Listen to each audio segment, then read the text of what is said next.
வணக்கம் and welcome back to Kutti story season 2. State board results அப்புறம் CBSE results எல்லாம் வந்தாச்சு. ஸ்கூல் காலேஜ்னு அட்மிஷன்ஸ்லாம் செம்ம பிஸி. எங்க பார்த்தாலும் காலேஜ் ஆடு. காலேஜ் கூட இல்லைங்க, மெயினா இன்ஜினியரிங் தான். ஆனா இப்போ எல்லாரும் சுதாரிச்சுட்டாங்க. இந்த கொரோனால நிறைய கரியர் பாத்ஸ் இருக்கு, இன்ஜினியரிங் சொல்லிட்டு போய் விழ வேண்டாம் அப்படின்ட்டு ஓரளவுக்கு எல்லாருக்கும் தெளிவு வந்துருச்சு. இருந்தாலும் இப்பவும் மோஸ்ட் ஷார்ட் கோர்ஸ் அதுதான். என்ன கோர்ஸ் எடுக்கணும் அப்படின்ட்டு சொல்ற கவுன்சிலிங் எபிசோட் கண்டிப்பா இல்லைங்க, பயந்து ஓடிடாதீங்க. படிப்பு கண்டிப்பா முக்கியம்தான், ஆனா படிப்பு மட்டுமே முக்கியமா அப்படின்னு பார்த்தா கிடையாது. இவ்வளவு ஓல்ட் டைலாக்ல இது, ஆனா ரொம்ப மாசான டைலாக்ங்க. எல்லா குழந்தையும் ஒரே மாதிரி தான், equally capable of being most brilliant and efficient. ஆனா அப்படி இருக்கும்போது படிக்காம போறது ஏன்? நிறைய ஃபேக்டர்ஸ் இருக்குங்க. டீச்சர்ஸ் ஒரு முக்கியமான காரணம், அது போக பேரண்ட்ஸும் ஒரு முக்கியமான காரணம் தான். அது தவிர ஃப்ரெண்ட்ஸ், ரிலேட்டிவ்ஸ், சொசைட்டி, சர்க்கம்ஸ்டான்சஸ் இப்படி என்னத்தை வேணா அடுக்கிக்கிட்டே போலாம். ஆஹா, டீச்சர், பேரண்ட், ஃப்ரெண்ட்ஸ் எல்லாம் சொன்ன முக்கியமான ஆளை விட்டுட்டேனே, அது வேற யாரும் இல்லைங்க, நம்ம கூடவே பிறந்த வில்லனுங்க தான். அதாங்க நம்ம அண்ணன், தம்பி, அக்கா, தங்கச்சிங்க. எப்படின்னு கேக்குறீங்களா? அண்ணன் அளவுக்கு நீ படிக்கல, அக்காவை பாரு ஸ்கூல்ல எவ்வளவு பாராட்டுறாங்க, நீயும் தான் இருக்கியே இப்படின்ட்டு சொல்லியே நம்மள டம்ப் பண்ணிடுவாங்க. அப்படி பண்றச்சு அந்த சிப்ளிங்கோட படிப்பு லைஃப் ரொம்ப அஃபெக்ட் ஆகுது. அந்த கம்பேரிசனோட பெயின் கிட்டத்தட்ட காலம் ஃபுல்லா கூட இருக்கும். இன்னொன்னு, நண்பன், ஹீரோ, டான் படங்கள்ல எல்லாம் சொல்ற மாதிரி நம்ம படிக்க வேண்டிய கோர்ஸ, நம்ம போகணும்னு நினைக்கிற கெரியர் பார்த்த நம்ம தான் சூஸ் பண்ணணும், நம்ம அம்மா அப்பா இல்ல. சரிதான், ஆனா அதுக்குன்னு ஒரு வயசு 25 ஆகுற வரைக்கும் டான் படம் மாதிரினா நான் வேணா சயின்டிஸ்ட் ஆயிட்டுமா, மீம் கிரியேட்டர் ஆயிட்டுமா, பொலிட்டிஷியன் ஆயிட்டுமான்ட்டு நாளைக்கு ஒரு ஆசை வச்சு கடைசியா டைரக்ஷன் அப்படின்ட்டு பல்ப் எறிகிற வரைக்கும் வெயிட் பண்ணா ஸ்ட்ரெயிட்டா 60ஆம் கல்யாணம் தான். கரெக்டா? நமக்கு இனிஷியலா கரியரா தோன்ற விஷயம் பின்னாடி தப்பான முடிவா கூட தோணும். ஆனா என்ன ஆனாலும் பிராடா ஸ்கூல் டேஸ்ல ஒரு கரியர் சூஸ் பண்ண வேண்டியது ஃபர்ஸ்ட் 10th, அப்புறம் 12th. பட் இந்த வயசுல இண்டிபெண்டா யோசிக்க முடியுமான்னா கண்டிப்பா நம்மளுக்கு தெரியாதுங்க. சோ அப்கோர்ஸ் நம்ம க்ளோஸ்டு சர்க்கிள்ஸ்ல இருக்கிறவங்க கிட்ட டிஸ்கஸ் பண்ணி முடிவு பண்றது அட்வைசபிள். நான் படிக்கும் போது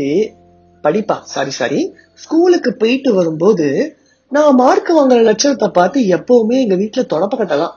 ஆனா ஒரு நாள் எங்க அம்மா ரிலேட்டிவ்ஸ் முன்னாடி எல்லாம் கொஞ்சம் திட்டும் போது லைட்டா என் ஈகோ ஹர்ட் ஆயிடுச்சு.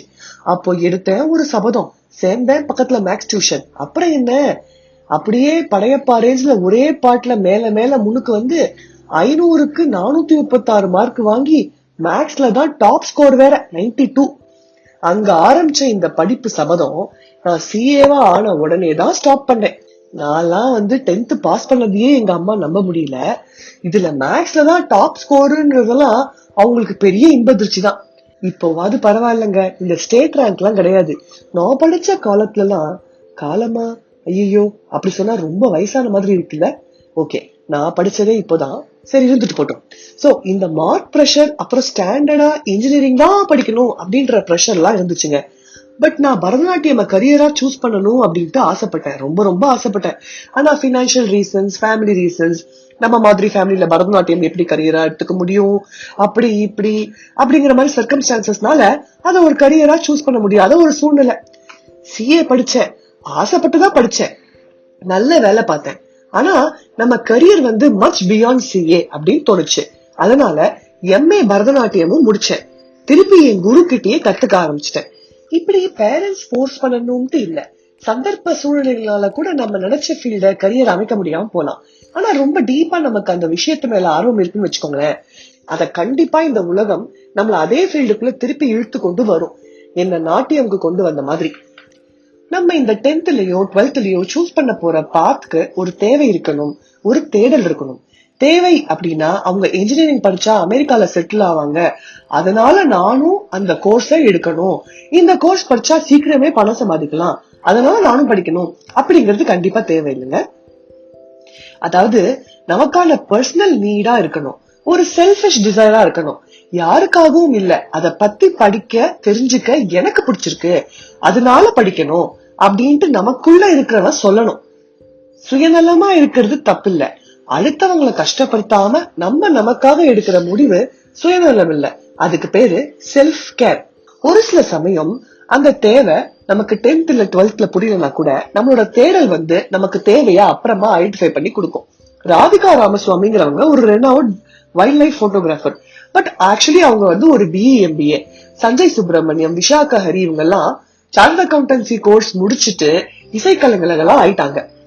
நம்ம அலெக்ஸ் இன்ஜினியரிங் கரியரை விட்டுட்டு ஸ்டாண்ட் அப் காமெடினா ஆகிட்டாரு.